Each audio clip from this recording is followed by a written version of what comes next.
అండి, ఎలా ఉన్నారు? అందరూ బాగున్నారా?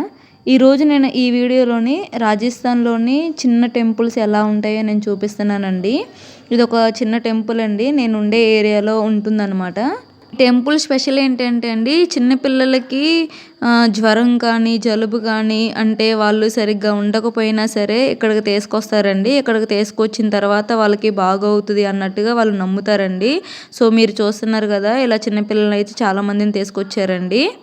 సైడ్తో కంపేర్ చేసుకుంటే ఇక్కడ టెంపుల్స్ కూడా వే ఆఫ్ కన్స్ట్రక్షన్ అనేది చాలా డిఫరెంట్గా ఉంటుందండి.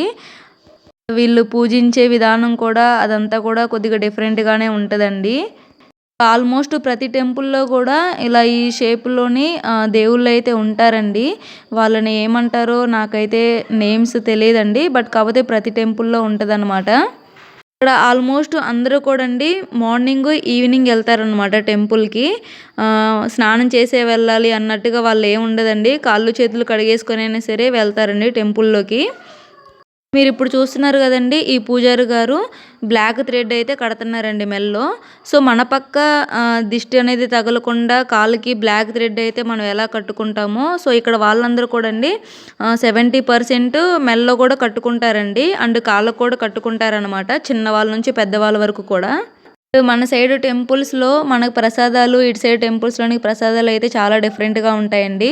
మన సైడ్ టెంపుల్స్లోకి మన పులిహోర, పాయసం అలా డిఫరెంట్ ఐటమ్స్ తీసుకొస్తాం కదండి. బట్ ఇక్కడ అలా ఏమి ఉండదండి.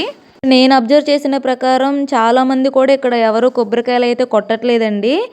ఓన్లీ కురిడి కొబ్బరికాయలు ఉంటాయి కదండి, అవే తీసుకెళ్ళి అక్కడ పూజారి గారు వాళ్ళకైతే ఇస్తారండి. అప్పుడు వాళ్ళు పూజ చేసి ఆఫ్గా దాన్ని చేసి అయితే ఇస్తారండి. ఇలాంటి మరిన్ని వీడియోస్ కోసం నా ఛానల్ అయితే సబ్స్క్రైబ్ చేసుకోండి. ఆల్మోస్ట్ రాజస్థాన్లోని స్పెషల్ అన్నిటిని నేను చూపిస్తానండి. Thank you for watching. Subscribe for more video.